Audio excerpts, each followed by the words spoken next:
చూడటానికి నాకు ఒక బంగ్లా కట్టాలంటే ఎవరు కూడా మెసేజ్ చేయలేని విషయం. కానీ దానికి భిన్నంగా విశాఖపట్నంలో రాజధాని అని చెప్పి అసెంబ్లీ సాక్షిగా అమరావతి రాజధాని అని చెప్పని అంగీకరించి మళ్ళీ అధికారంలోకి వచ్చిన తర్వాత దాని మీద యూటర్న్ తీసుకొని లేదు 3 రాజధానులు, Visakhapatnam executive capital, Amaravati legislative capital, Kurnool judicial capital అని చెప్పని ఆయన మాట తప్పి వరని చెప్పి అక్కడ యూటర్న్ తీసుకున్నారు. సరే, దాన్ని ఎలాగూ న్యాయస్థానాలు అంగీకరించకపోయినా కూడా నేను వచ్చే ఉంటానని చెప్పని ఇక్కడ చెప్పడం జరిగింది. దాన్ని కూడా చూసాం మనం. అనేక వాయిదాలు వేశాడు, అనేక పథకాల పేరు చెప్పారు, ముఖ్యమంత్రి చెప్పారు, ఇన్ఛార్జీలు చెప్పారు, మంత్రులు చెప్పారు, ఎమ్మెల్యేలు చెప్పారు, ప్రతి ఒక్కరు కూడా ఏడ్చి చెప్పారు ఇదిగో వచ్చేస్తున్నాడు అదిగో వచ్చేస్తున్నాడు. చివరికి ఆయన రాకుండానే ఆయన పదవి కాలం కూడా అయిపోయింది. అయితే దీంట్లో ప్రధానంగా మనం ఎందుకంటే ముఖ్యంగా ఆయన విశాఖపట్నంలో వచ్చి ఉండటం కోసం అని చెప్పని ఏదైతే ఇప్పుడు మనం కూర్చున్న ఈ ఋషికొండ, ఒకప్పుడు సప్త ఋషులు ఈ కొండపై నడయాడని, ఇక్కడ తపస్సు చేసుకునేవాళ్ళని, దీనికి ఒక హిస్టారికల్ ఇంపార్టెన్స్ ఉన్న కొండ.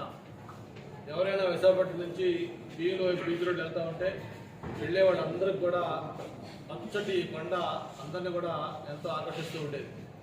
అటువంటి ఒక పచ్చటి ఋషికొండని టూరిజం దీని కింద అక్కడ రిసార్ట్స్ కట్టి వచ్చితే బ్రహ్మాండమైన లాభాల్లో నడుస్తున్న ఆ టూరిజం రిసార్ట్ని కూడా మరి పూర్తిగా డిస్మాంటిల్ చేసి ఇక్కడ అత్యంత రహస్యంగా గోప్యంగా ఈ విలాసవంతమైన రాజమహల్ని నిర్మాణం చేయడం జరిగింది.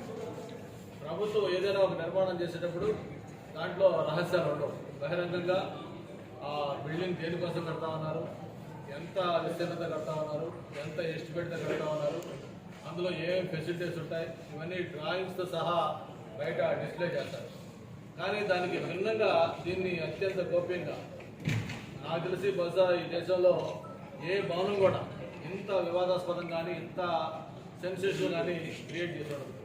ఎందుకంటే ఆది నుంచి కూడా ఈ కాలం లేదు ముఖ్యమంత్రి క్యాంప్ ఆఫీస్ అన్నారు. చివరికి వెబ్సైట్లో పెట్టి మళ్ళీ దాన్ని కూడా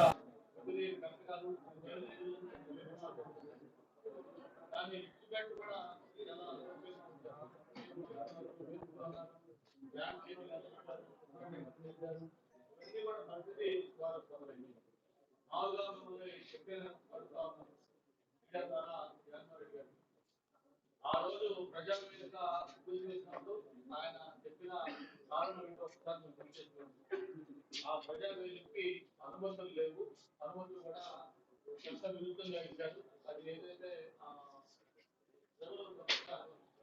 ఆ రివర్ దీనికి సంబంధించి ఆ వాటర్ లెవెల్కి సంబంధించి ఇది కూడా కొన్ని అనుమతులు పొందలేదు, కాబట్టి దీన్ని పూర్తి చేస్తున్నామని చెప్పని ఈ ప్రపంచంలోనే మొట్టమొదటిసారిగా ప్రభుత్వ భవనాన్ని ప్రభుత్వం కూల్చివేయడం ఒక జగన్మోహన్ గారి నాయకత్వంలో ప్రజావేదిక ద్వారా రుజువైంది.